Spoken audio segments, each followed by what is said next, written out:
so fire too.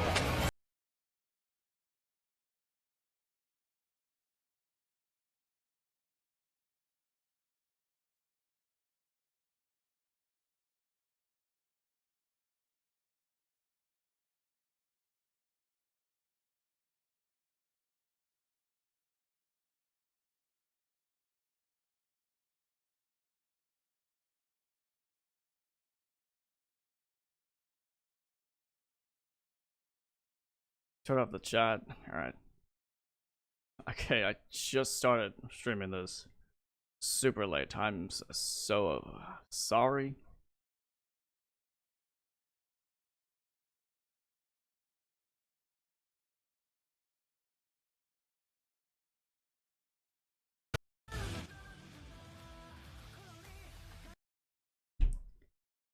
Wait, my phone's going off.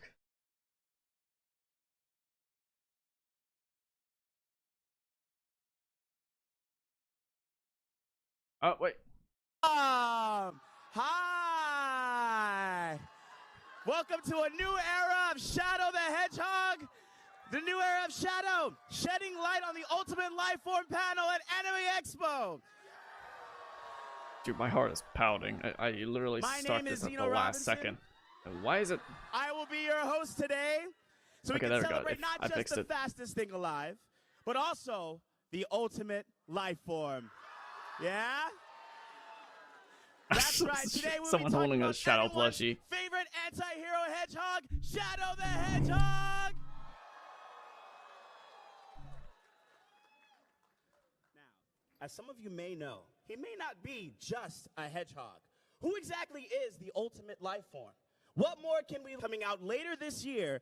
But also, oh, you guys can cheer. You guys can cheer for the new game. Yeah, yeah.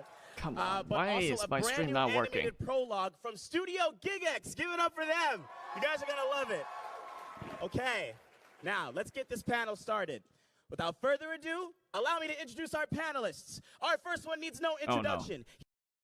Oh no, wait, I gotta record this before it starts above her. Because I don't want to lose my... Are you kidding me right now? I'm not fast forwarding this because the moment it starts, I'm gonna miss every detail. No, I'm not. I'm not missing it. No, no way. Oh my god, what is happening? He's a director, producer, designer, screenwriter, the head of Sonic Team, and co-creator of Shadow the Hedgehog. Please give a warm welcome to the legend, Takashi Iizuka!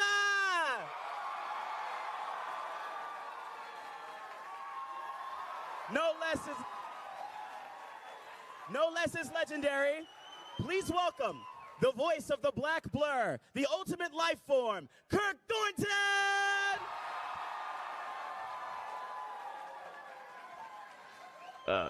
Next up, a legend in her own right, marking her debut as the kind-hearted and gentle Maria Robotnik, Stephanie Shea. Some of these names are like blocked off. I just noticed that. And rounding out our panel, the incredible directors at Studio GigX, Alan Wan, Christopher Luck, and Kevin Molina Ortiz. Oh, there we go. It's gone now. And my stream's back on. Okay, everybody, I'm just gonna wait for you guys to sit down, get comfy. How are we feeling today? How's Anime Expo treating you? Iizuka-san, I'll start with you. I'm happy to be here, so thank you for coming. So I'm glad to talk about Shadow today.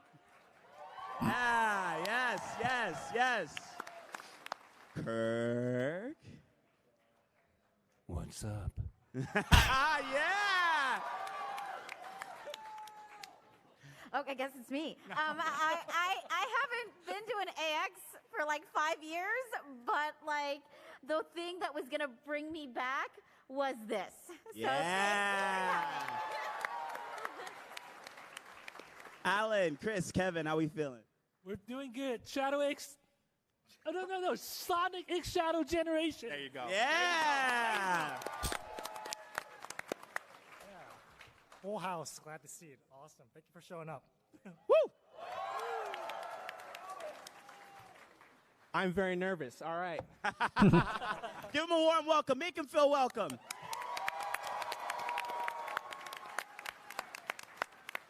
Okay, I'm glad everyone's enjoying themselves. Just a quick temperature check. Who here's been a Shadow fan for at least 1 year? One year. Okay. How about 5 years? Okay. Multiple years. 10 years? Wow. 20 years. Also, I know that actor who's talking right now. Wow, He's the look at voice that. of Okay, it's clear there are some DJ Shadow from fans Street here. Fighter But 6. there might be newer people. I didn't see everybody's hand. So let's maybe walk through Shadow's history for a bit. Yeah? Okay. Shadow the Hedgehog, also known as the Ultimate Life Form, was first introduced in Sonic Adventure 2 in 2001 and served as a rival to Sonic. Sonic Adventure 2? Yeah? Sonic Adventure 2 fans? Wow, they include Sonic X My personal and favorite. TV shows. Thank you. His next appearances were Sonic Heroes and Sonic Battle in 2004. Sonic Battle? We have Sonic Battle fans here. Yeah. He had his first standalone game in 2005, Shadow the Hedgehog. Wow, look at that. I never really liked that game. Outside of just the games, he made several appearances in various forms of Sonic media, including the IDW comics. We have some comics readers in the house. The animated series Sonic X. Sonic X fans. Sonic Boom, and more recently, Sonic Prime. Now, and he will be making his live action debut this year. Yeah. Which I can't wait to see. He's been a fan favorite for many years and has been rival, dark hero, and occasional ally to Sonic and his friends. This year, being the year of Shadow, we'll be seeing more of his story in Sonic X Shadow Generations. But you guys, we're all here to learn more about Shadow today, right? There are some things you might not know. And who better to enlighten us about the ultimate life form than his father himself, Takashi Iizuka. Everyone give it up for Iizuka-san, please.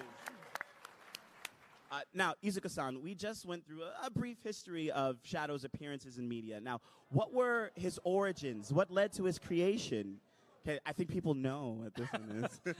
はい、シャドウが誕生したのは1999年に開発がスタートしたソニックアドベンチャー2だったんですけども、その時にはソニックに匹敵するライバルを作ろうということで、最初は考えていたんですけども、開発チーム、私も一緒なんですけども、アメリカに渡米して、でアメリカでソニックアドベンチャー2を作ったんですけども、その時にスポーンとかダークヒーローがすごいアメリカで人気だったんですよね。それのインスパイアを受けてライバルではなくてダークヒーローにしようということで、シャドウが誕生しました。So Shadow was really born in 1999 when we began development on Sonic Adventure 2. In the beginning, we kind of thought, oh, we want a rival character, something to really contrast Sonic. So we need a rival character in this game. But at that time, all of the team flew over to America, and we started living and working in America. And when we got there, we realized dark heroes like Spawn, were really popular in America, and that really inspired us to make Shadow a different kind of character. And that's when we thought, we don't want him to be a rival to Sonic, we want him to be a dark hero. And that's really where Shadow was born, from an idea.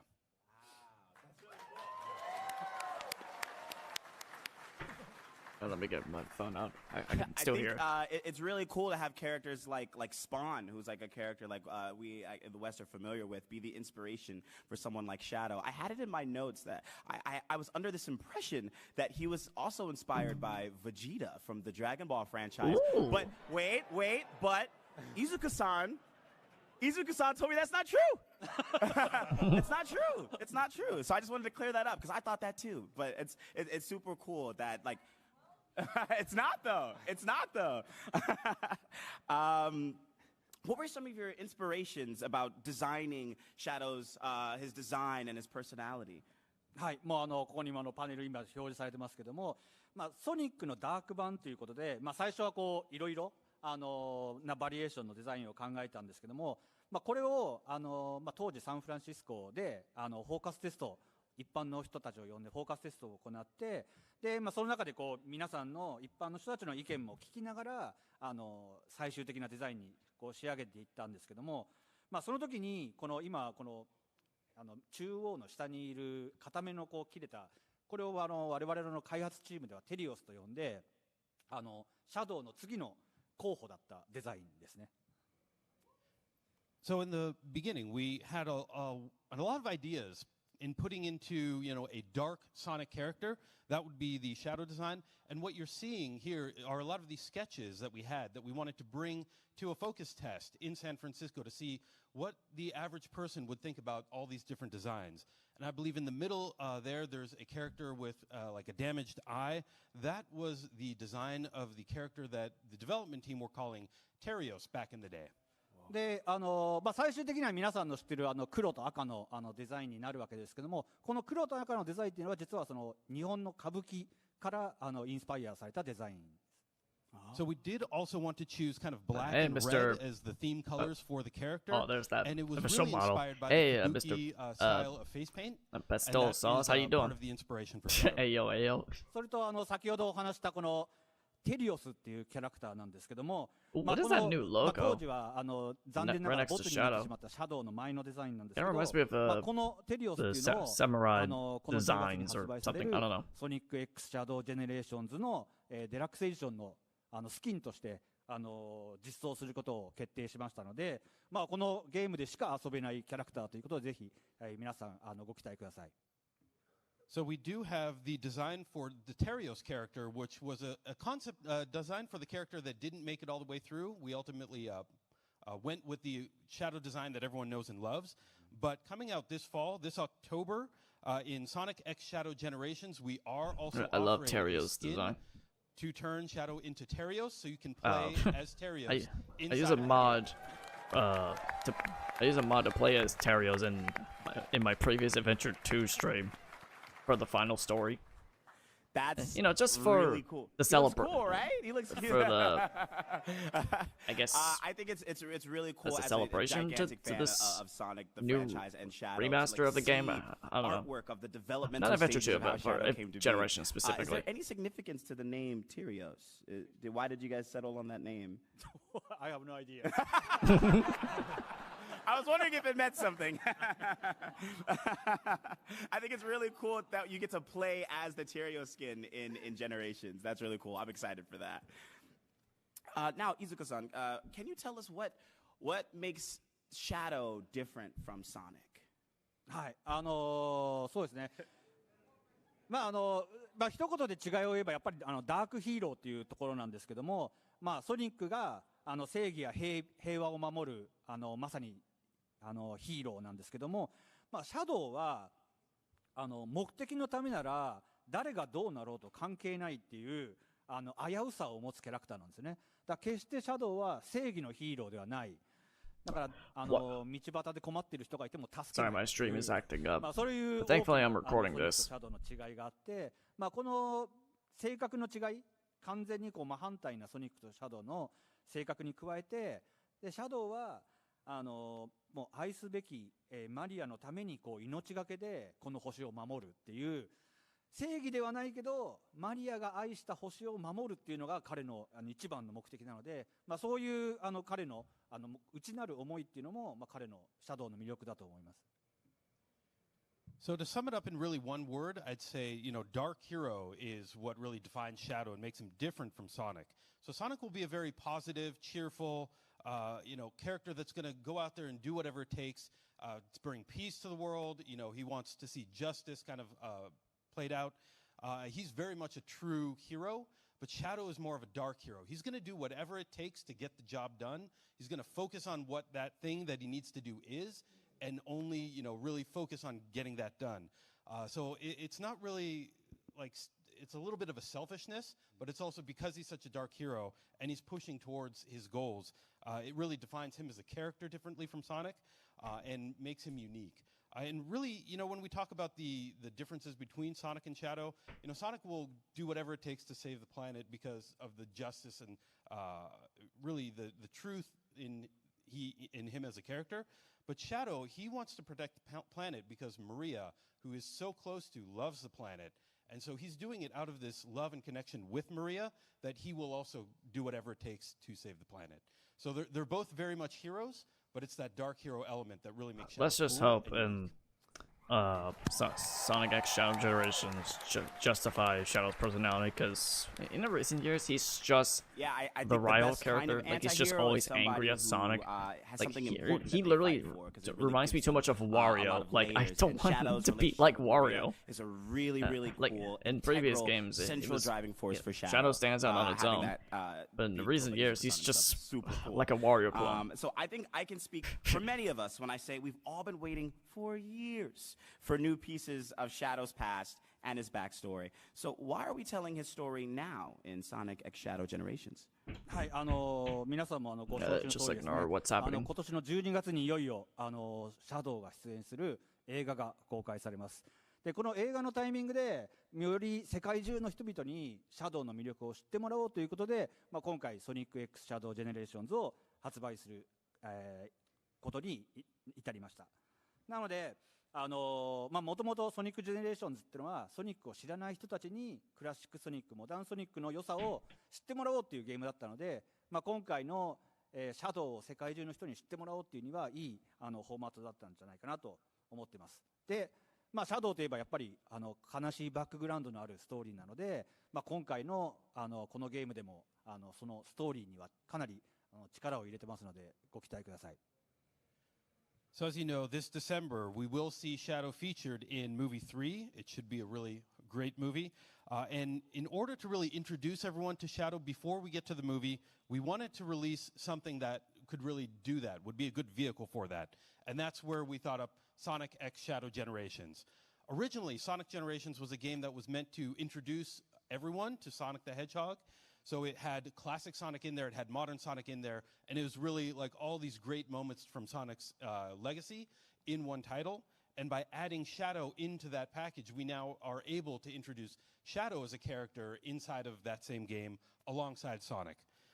And as everyone knows, you know, Shadow does have kind of a sad background story, and we did want to spend a lot of time and energy kind of portraying that in the Shadow Generations side of the game. So we really hope everyone enjoys the game and enjoys the story in Sonic X Shadow Generations.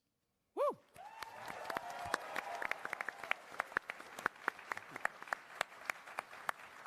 Wow.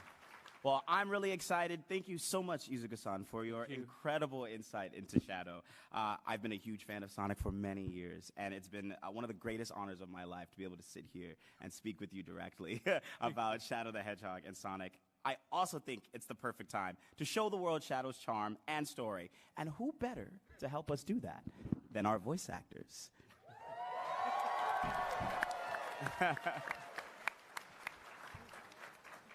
If there's one thing we know about Shadow, it's that his past follows him everywhere he goes. With all these new elements of Shadow being revealed, and we have the upcoming animation, I like to ask our actors who are breathing new life into these scenes and into these moments, I'm sorry their for the thoughts noises and upstairs. experiences with them. Kirk, you've been voicing Shadow for years now. Yeah. Do you do anything new when exploring this like previously unseen side of Shadow? I'm learning more today than I have learned in years doing Shadow. I mean, I'm getting so much stuff here. It's amazing. I wish I'd been able to sit down with Izuka-san sooner. Sooner? Sooner. Yes, I speak for a living. Thank you very much. No, I mean, because over the years, Shadow has always been very cool and unflappable. And, you know, recently I've been discovering different sides of Shadow with the Twitter takeovers and like the Lego commercial. So the Lego commercial. It was so good. Yeah, I remember the Lego you were commercial. trending for that, I think. I'm seeing different sides of Shadow, but as far as the game goes, the cool, unflappable side, there's always been something underneath it. And finally, we're starting to pull out all those things and figure out what is driving that cool, what's driving that unflappable, what's brewing under the surface. So that's what we've been getting with this game, you see. And the team has decided to let a little bit of that emotion out at times, and it was a lot of fun, doing this game because, you know, playing down, then all of a sudden being able to erupt and let some of that emotion out that's been brewing underneath all this time. That's so cool. I really love sort of the methodical artistic approach you take to Shadow about the emotions and how much to show and how little to show. And you know, there's so much, I'm sure, new stuff in this game that like will reveal more sides to him that I'm like really excited to see.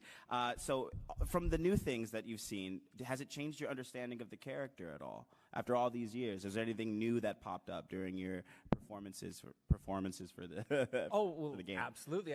As I was mentioning, you know, That's a cool looking chaos spear. Don't spoil. Recently, up until recently, I hadn't gotten to explore his history. I hadn't gotten to explore what happened with Maria and how he was created and Felt a and bug his in my whole leg, that's why it mission went down. in life. Yeah. And that is flushed out in this game. You know, and it's been a real team effort. It's all the people at Sega. It's Jack Fletcher, the director, who's incredible, and we've all done this exploration together to try to find it. And what's really cool is that, you know, even though, you know, there'll be like 8, 9 people in on a session, and they're all throwing out, you know, what they think we should be doing, what path we should be taking, and we all kind of agree, yes, we're taking this path. And yet, what's really wonderful is that sometimes after we do all this work and the animation gets done and they send it back to us and we go, oh shoot, we missed something. And the Sega has given us the license to go back and go, yes, this is how we fix it. And, you know, because it's expensive to go back into the studio and redo something, but they're taking the time and giving us the opportunity to go back and get it right. Wow. Wow.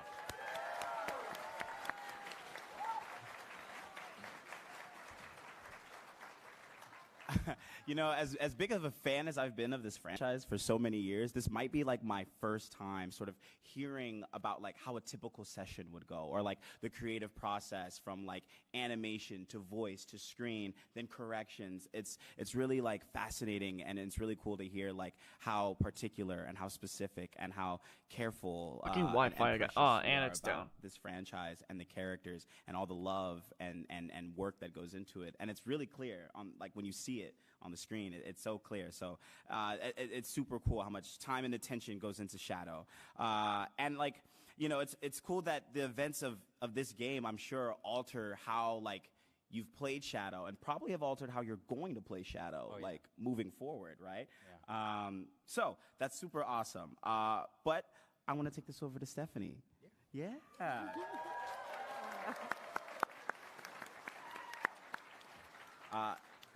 Stephanie, Maria is so integral and so important to Shadow's story. She's such a beloved character. You hear that? Ooh, I like the drawings of her. Look at her. No, don't say she looks like Aaron. Because we know. How did you step into her character? How did you find her voice? I really, thankfully, had, you know, our voice director, Jack Fletcher, and the entire Sonic team. There was a lot of faces on a Zoom call when we were recording, and they had so much insight, and they helped guide me in terms of, like, performance. I think for me, I was, like, mostly focusing on things like her age and then also her, like, illness, right? Because the illness can be, like, a real trap. Because she has these excited emotions and these concerned emotions, or, you know, not giving my story, there's certain things that happen, but, like, you're not always like, I'm weak and sick, you know? Like, you have to kind of, like, gauge when that comes through and when it's not appropriate, when the emotion is so big that it kind of, like, overrides whatever, like, physical weakness she might be feeling. And like Kirk said, we actually, which doesn't happen a lot. I don't know if you guys know this. Like, when we record other video games, it really doesn't happen a lot. You go in there and you do your lines and you're like, bye, and then that's it. And then, like, months later, it comes out. And, like, they brought us back and we redid the scenes, like, sometimes 3 times, you know, or more, because they would tweak things, you know, or they would, and sometimes it was for some kind of, like, physical element of the action, but other times it was, like, tweaking the character, things like that. So I really relied on them, and they were really great. In terms of her sweetness, you know, like, that was easy for me. You do play a lot of like very sweet Well, no, characters. because, like I don't know if you could tell this, but like I believe I have. What's really funny? I have a really good friend. She's the complete opposite of me, and we're best friends. She's like, all humans are bad. You know, of course, this person was. So bad. Shadow. Yeah, and I'm like, no, everyone has the capacity for change. I believe that there's goodness in people. Can you hear it? Can you hear it? Can you hear it, Here's the Maria? thing. Can you hear I it? really do believe that. So even like when the world is going crazy and like you're seeing horrible videos of people, and I'm really like, everyone can change. Like I really believe that. So yeah. So it sounds like you were perfect. You were like the perfect. You're a perfect choice for I the can role. relate in terms of that. And from what I know about like you as an artist, like when you were talking about like performing with the specificity and things like that, you were very specific and like juggling. I'm sure like juggling like the illness and like how to weave that into your performance was something super specific. And so I really am like in awe of like how you can do that. You know. I'm sure it'll like give her a lot of really cool like nuance, which I'm looking forward to seeing. Was there any like challenges about balancing those emotions with the physicality, like in the performances? And like, you know, how did you explore like Maria as a character alongside that?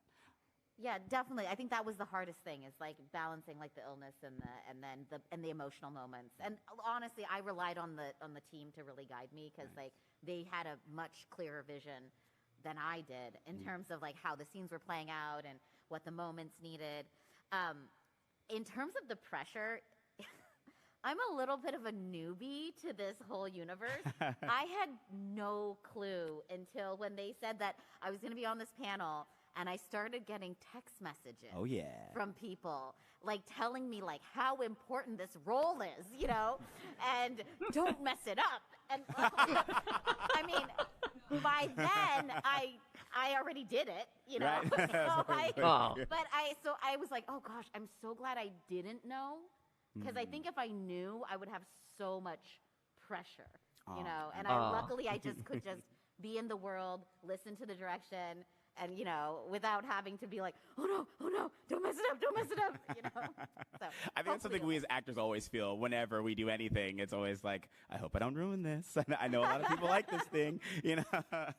I'm sure you killed it. I'm sure you did amazing. Oh wow, I should have said that when it came to Maria, right? Okay. Kirk, Stephanie, from each of your perspectives, how would you guys describe the relationship between Shadow and Maria? I know. Look at them.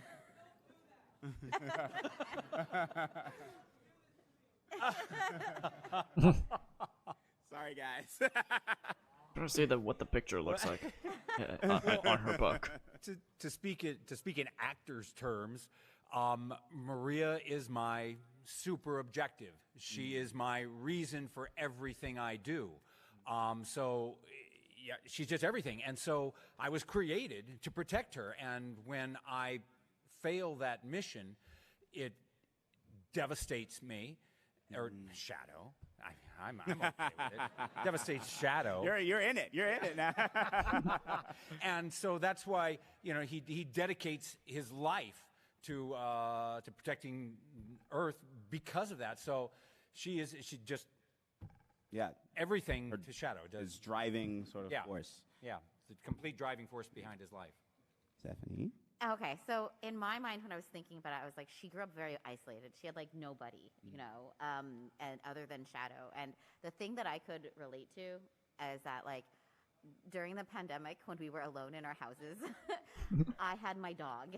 And I'm not like, and check it out. This is gonna sound weird. I'm gonna say comparing Shadow to my dog, but my dog is also black and reddish tan. But and my dog is super sweet, but he also gets a little too aggressive when he's trying to protect me. See, and so like, anyways, it's just the parallels. Anyways, but I do think that like, you know, and I'm the driving force. I ground him. You know, he brings him back to like the less rabid stage, right? You know, when he gets worked up. But yeah, that's how I kind of like I relate to that relationship. Yeah, but I don't hump her leg.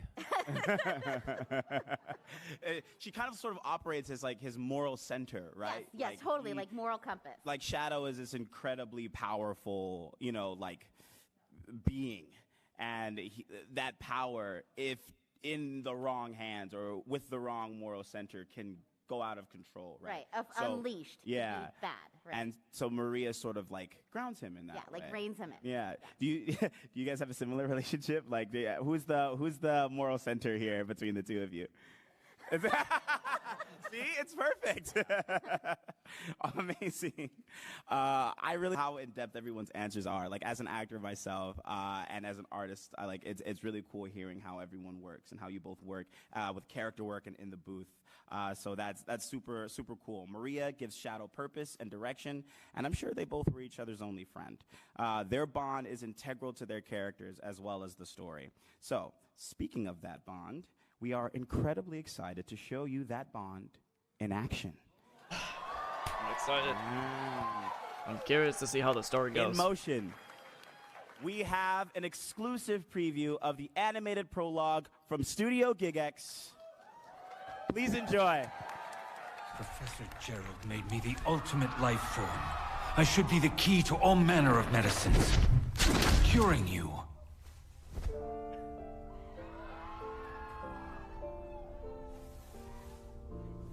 You and Grandfather are doing your best. I'm just as happy to spend time with you here while you both research.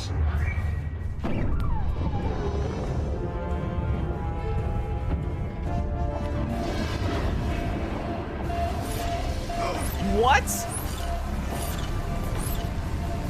What is he doing here?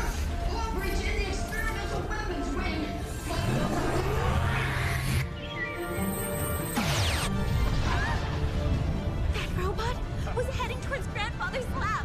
Shadow, you have to save him!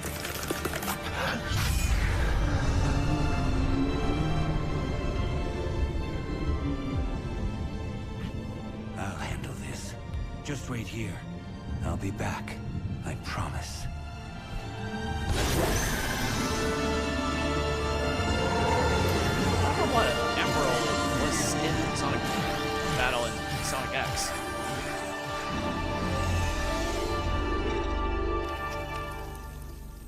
Wait.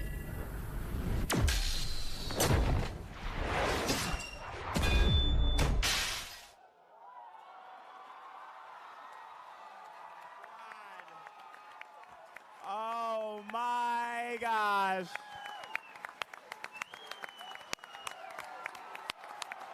Oh, Yeah. Wow. I have chills. Wow. That was an exclusive preview of Sonic X Shadows Generations Dark Beginnings from Studio GigX. Give it up for them, guys. I mean,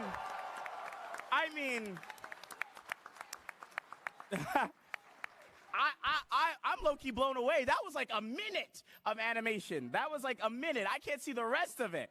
Now remember, Sonic X Shadow Generations Dark Beginnings is a 3-episode prologue coming out later this year. Here I have with me the directors. Oh, you guys are giving up for that? Yeah, 3 episodes.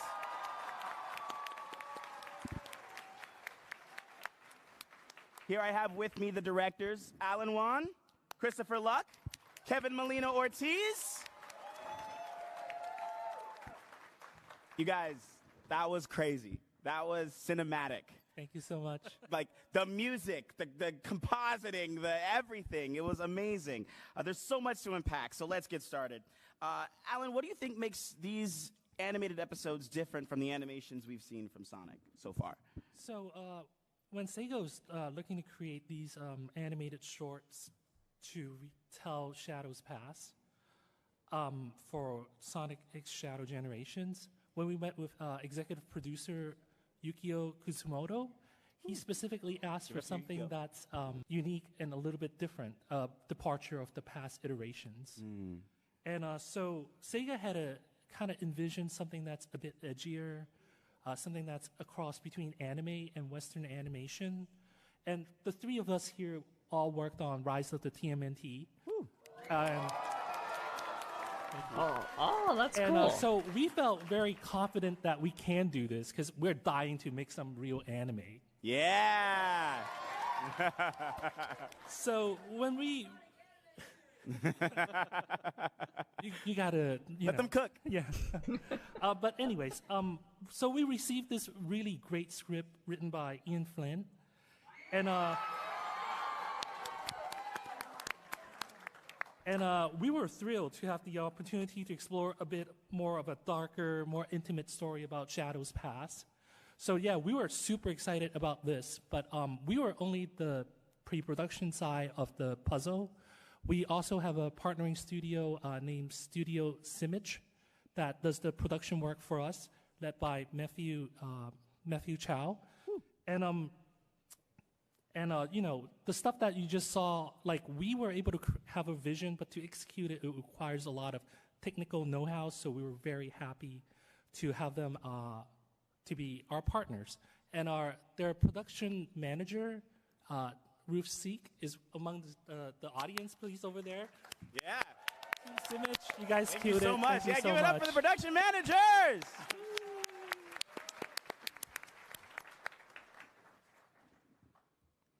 Okay, cool. Chris, Kevin, Shadow first appeared in the video games, right? So, like, what was the approach to sort of adapting, like, the speed, the emotions, all the abilities you see sort of in the games into animation? Like, was there anything, like, kind of challenging or that you found about that, like, surprisingly? So I'll speak from like the more emotional standpoint. Like, so as we all know, Shadow's a very dark, Nani? brooding lone wolf. What I say, emo character. Hey, Alan Jet, that's But he's also one that sorry if you joined harbors a late. lot of grief and emptiness. I So think you as such, missed like, during the the story animation process, preview, a lot of which I attention didn't even know it like, was going to be paid to just overall feel the and mood preview. of these shots. So when you watch the animation, like you'll see a lot more moody shots. But they said we thought it was a great opportunity the to, 3 like, episodes will reveal come the out around personal this side of fall, Shadow that's rarely before the seen, game and comes something out. we feel the audience has been kind of wanting to see for a very long time. Do we agree, audience? Yeah? Yeah? Oh god, wait, Rouge is in it. Let's just like the story is supposed to be so like for his, serious, like, more serious, tangible right? aspects of his visual, You know, it's a persona on tragic screen, story a about lot of Maria and his stuff. powers and Let's just abilities, hope Rouge you play them in doesn't games, talk you like see the this cutscenes, and but how just would they enunciates look in a every cinematic single word. representation? And so Like the it's just expansion on that was essentially so annoying. our approach was to ask ourselves the question of like she didn't talk like that in the old games. how is the air displaced when Shadow exits a room super quickly? What does it sound like when his boots activate? Is it automatic? Is it sensed from the friction or from the speed? Does it create heat? All of those really like intricate questions helped us structure and design a new sort of in-depth take on what you see on screen. That's super cool. Give it up for that.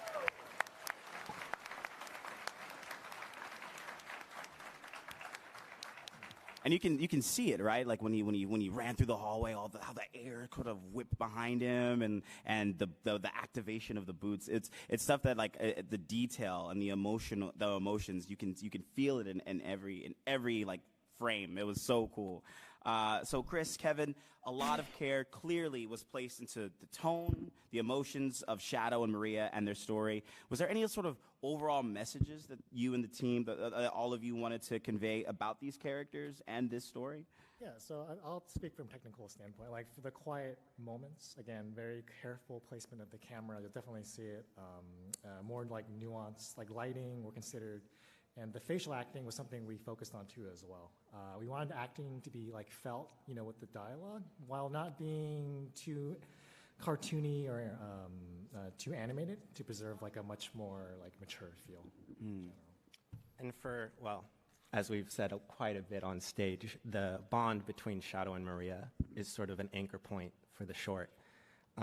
It's something we really want to put a lens on because it's, you know, in relation to the more cinematic tone. The idea is to make sure that it not only motivates your character, but you have to ask yourself, you know, how does a character react to a decision or to a decision presented to him based on his trauma, based on his past? And so we directed our board artists to really focus in on the subtext, the subtle acting. Shadow's more than just a grimace and a cool face. Like, what accent can you add to that that helps define him more than that?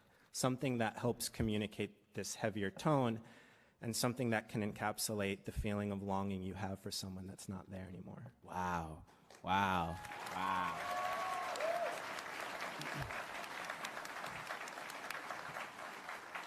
And I'm sure, like, with all these elements put together, the direction, the animation, the acting, it sort of serves, like, giving multiple layers to something. For that, some like, reason, a this deeper poster layer reminds than me maybe of even, like, the an most audience may recent understand Marvel at first, movie my understanding of Shadow posters maybe, nowadays. oh, he's just sort of this Where they moody, just add a bunch of scowly, characters you know, on individual. one Then you poster. peel back those layers into his past and how he really This one feels, looks and fine. give him like a lot more emotion and dynamics, and it creates a very nuanced character. Oh, hey, Harpy, And you so it just makes me missed really the excited preview to of the watch animation. the prologues. My jaw, and y'all jaw too, dropped when I saw the Gizoid, right? Like, that was crazy. Like, so it's clear there's going to be like a lot of like lore, like deep lore in these episodes. So what was it like introducing like all these new aspects of Shadow's story to everyone, and like kind of like fitting that in the greater like Sonic mythos, the greater universe? Was it and like, because like me, was there any times you guys fanboyed and what you guys had got to do? You know? Yeah, so I mean, when we first got the script, I was like, you saw it already? so Oh, much okay. lore. I mean, we started doing all the Wikipedias and all the fandoms, and the more we delved into Shadow's lore during pre-production, we actually realized, like, wow, there's a lot of fascinating concept twists and turns. There's so much to explore, you know, and it actually got us quite excited because it was like really deeper than I thought originally. So, you know, as such, looked pretty sick, naturally we not took gonna lie. inspiration Okay. from, like Evangelion and then FLCO. A bit of blame, you know, like Evangelion specifically is like excellent with regards I still to haven't watched visual Evangelion. storytelling with like still or I static need to watch that. compositions through a lot of use of unconventional cropping or like symbolic use of B-roll footage we felt was a really good match for this iteration. Yeah, this type of visual storytelling that has like that more cinematic, more sophisticated tone, you take everything you've seen from games, like everything you've seen in Shadow's sort of lore and history that's been established in the franchise, and you have to ask yourself, like, what does this look like in this more psychologically complex iteration of the character? So even if there are familiar moments, it's portrayed in such a different way that something that was familiar may feel new. And so there was a lot of moments of excitement. You couldn't tell if it's the whole 3D. team for that. I think it's 3D animation, but Wow. it's not like traditional 3D animation. It has the 2D art style with I like am less frames. equally as Kinda like excited. I think Spider-Verse, it's really cool when and people not who not, like not just lore, you can Spider-Verse, tell but when, like love is most something, especially if you're a fan of it. anime, That was incredibly insightful. which are Thank also you, 3D. Alan, Like Beastars is a Christopher, good example. Kevin, I can't wait to see all three. I am the gonna character stay designs plugged. are Thank you so much. Yes. And everyone, please stay tuned. Stay tuned into Sega and their channels for more information on when the prologue episodes will be out. But to show our thanks for everyone who's in the audience today, you should already have your exclusive posters. Yeah, posters, everybody, we were good. But if you don't, please see the staff at the back entrance. If you don't have your poster, please see them on your way out before you leave to get your poster. With that, we wanted to show some love to our Sonic community and our Shadow community and answer a few community questions that were submitted earlier this spring. And they're community Q&A, so yeah. Our first question is from @Zephyr's Sword. Their question is, I don't know if it's going to come on screen, but their question is, if Sonic likes chili dogs, what does Shadow like? Coffee beans? Like Yeah, you're straight? Yeah. Surely something to rival Sonic, right? Kirk, do you agree with coffee beans, or do you have another answer? Well, I got something else. I mean, yes, he does love coffee beans. Coffee?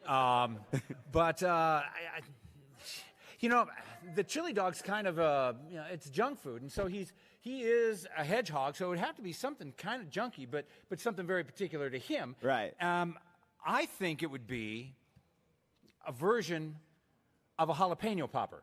jalapeno popper. It would be a jalapeno popper because that's kind of spicy.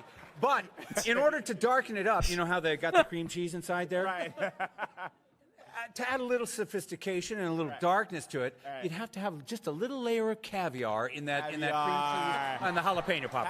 That Our caviar artists is out there, jalapeno including you, popper. Herbie. That's the most cursed It's time thing. to make fan art of that. Some restaurant now needs to make that and call it the I would love to Shadow. see that on Twitter, like immediately I wonder, after like, this. Sonic would like not understand, right? Like that makes no sense to eat. Hey, Izuka-san. Yeah.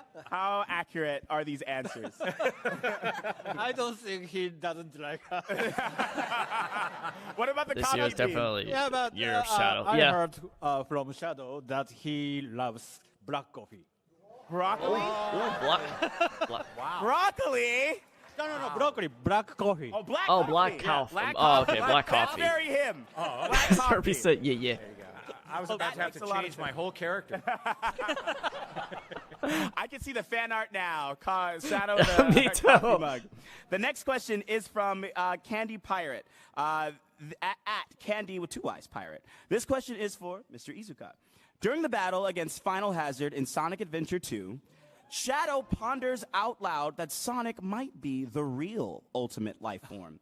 What made Shadow associate Sonic with this title near the end? That must be a And remember, Shadow gets amnesia almost right after this. So does he remember ever telling Sonic? Does Sonic remember? Like, I don't know. そのシーンっていうのは最後のファイナルリザードをスーパーシャドウとスーパーソニック2人でこう倒した Could be a シーンの後 translation なんですけ error. ど I don't know. まあスーパーシャドウは Let's just wait そ and の時にこ Right う now. 力尽きて最後こう地球に落ちていくっていう時にソニックに対してお前が究極生命体なのかもしれないなって言うんですけどそれはシャドウが命が尽きると自覚したからそう認識したんであって結局彼は生きてたなのでいややっぱりソニックじゃなくて俺こそが究極生命体だということで今なってます。So yeah, in that scene we have Super Sonic and Super Shadow both fighting to defeat the final hazard, and in that moment Shadow is kind of out of energy. He's falling to Earth. He feels defeated, but Super Sonic is not defeated. And so in that moment he thinks maybe Sonic is the ultimate life form, but in the end he doesn't die, and so he changes his mind and says, actually, no. Never mind, I am it's the ultimate me life again. He's basically like, nah, bitch. I'm the ultimate life form, not you, Sonic. That's actually a good answer. That makes sense. That makes sense. But you just said, nope, I changed my I mind, love how Sonic. he wakes up, he's like, never mind, it's Damn actually it. me. I thought it was cool Yeah, enough. I knew I'm it. the It was me the coolest whole time. Sonic. I was just kidding. Our final question is from @pink_rose. What does Shadow like to do as a relaxing hobby? Does Shadow relax? Is Shadow capable of relaxing? Oh, I think so. I think absolutely. Yeah, he relaxes. I imagine Yeah. him I'm just wondering. I was like, I don't know. he'll be laying he on a doesn't seem very tree or relaxed. something. Well, Like this. What would he do? What would he do? I think he might do Tai Chi Okay. Tai Chi. really, really fast. Really? So that he starts here And then ends there. and it's like, so what'd you think of the routine? Right. You can't even see it. It's so Right. fast. I know that Maria and Shadow, their dream was to go to Earth, and I think that could be kind of relaxing for them, right? If that were to happen with the two of them, what do you guys think they would do? I feel like it would have to be something that they can't do on the arc, right? Right. So go swimming because I don't think there's a pool. A beach. Or yeah, like a beach vacation. I think Maria would want to hang out with the animals. Izuka's like, She's no. no. She would just eat ice cream and binge Netflix. Yeah. I was like, oh, maybe ice cream, Amazing. Well, we are almost at time. Thank you so much. Oh, to wow, our that was panelists. fast. Izuka-san. I was gonna say that, yeah. Stephanie, Let's hope Sonic Alan, Movie 3 Chris, will have Live and Let. Kevin, Yeah, they better. all of you. They better have some sort of Sonic love music in the you. fucking movie. You have all last been time we an got excellent, something excellent close crowd. was a You guys piano are cover of incredible. Green Hill in Sonic Movie Thank 1. you. That's it. Please follow the Sonic social Right channels. after you sent a Stay tweet up to to me date on with my Sonic Discord X Shadow server Generations. where, Don't forget to stop by where the Sega guy booth comes in the back. Exhibitors Hall at booth Wait, 3720 what? to Wait. pick up some exclusive feel like they Shadow need to merch they have this weekend. There's a cool little pin. He There's says a couple he pins, likes there's AI. some posters, some shirts. If you're And excited most to of the see music Shadow's he makes story like aren't I am, Sonic X Shadow Generations will be out October 25th, 2024. That's actually my birthday. In case you're wondering, yes, I've already It's pre-ordered available for the pre-order PS5 right version now of the on game. all platforms. The digital deluxe Sorry, I'm edition just will baffled include what I that just very read from cool Herbie. Tyrio skin that Izuka-san mentioned earlier. If you sign up for the It's Sonic just X Shadow, Junkie X needs Shadow to go. Generations newsletter, you'll receive the Sonic Jam Legacy skin. Yeah, the Sonic X Shadow Which I already Generations subscribed to that launches. one. Now, before we say goodbye, I see people leaving. Don't leave yet. I want us to do a group chaos control. Yeah? Can we do a chaos control? I brought the Chaos Emeralds as well. So, Is it the green one? Can we please? Can we The please? Wii Okay. Diamond. That's so cool. Put the emerald down. Oh, this is what you get. I don't have anything with me. Yeah, I'll give you. You are the master. Okay. I want one. You want a pink one? You can't even see the screen. Green one, the other green one. Emeralds for everybody. Emerald. Oh, okay, okay, Emerald. now I can see Oh, them. look, you get one too. Sure, all right. Yeah, One of them has the green one, and everyone gets different colors. Wait, who's Brian Tyler Herbie? I know who T-Lubs is, but I don't know who the other person is. Super cool. Okay. Chaos Blast instead. Chaos Control. Control. That's the Control. main one. That's the main one. That's the main one. Control is more iconic. Okay, on 3, we're gonna do Chaos Control. Okay. Everyone, you guys want to look? Huh? Here. Or all right. Yeah. Okay. 1. Wait. How do I do this holding this mic? Go on, figure it out. Oh man. 1, 2, 3. Chaos Control. Okay, that was corny. Doing this, but it is what it is to be a semi-Sonic fan. Thank you so much, you guys. Brian Tyler is the dude who composed the music for the Mario movie. Oh, yeah, they could have got him instead. Yeah, okay. Yeah. So I guess that's it for the Sonic thing. I guess. So this robot looks like something from Sonic Unleashed, Egg Dragoon or some shit.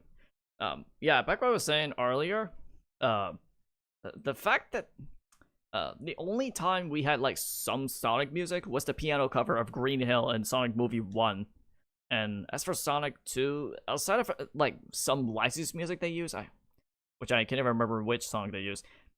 Yeah, the scores they made are just so forgettable. Like they just don't even. The scores don't even sound like it fits for Sonic Universe. They sound like something from fucking Marvel or DC movies. Like come on, man. Sonic games had orchestra scores, but they were memorable. Unleashed especially. But and I was gonna say all of that until I read this particular message in the chat that the composer who made the music for the movies likes AI shit, and I'm just like, what the fuck? Like I never knew about that. Like he needs to fucking go.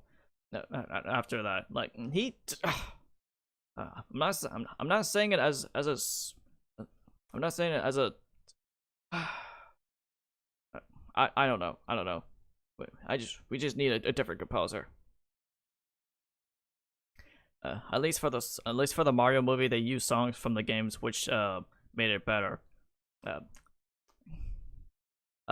which I agree. And there's a particular melody which I don't think it's from the Mario games, but you heard it so many times, which is somewhat memorable.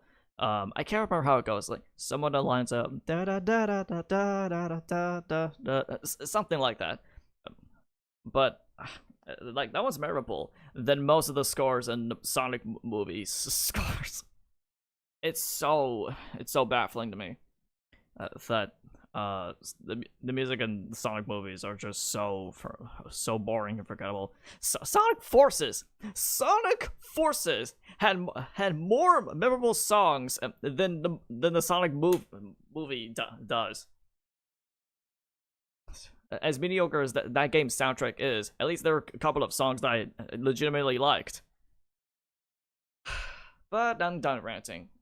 Yeah, that's the whole stream of this Sonic part of this Anime Expo 2014. But it was pretty short, but it's why I think the Mario movie did somewhat better than the Sonic ones. Well, I mean, I guess a little bit, but I just prefer the way the Sonic movie's plot is somewhat structured better in a way where it doesn't feel rushed. Mario movie just felt rushed. Like they didn't have enough time to show any more locations than just the city or where the Mario Bros come from, the Mushroom Kingdom, and Bowser's castle, and a little bit of the spooky place for Luigi's scenes. That's it. But yeah, thank you guys for tuning in for this short stream.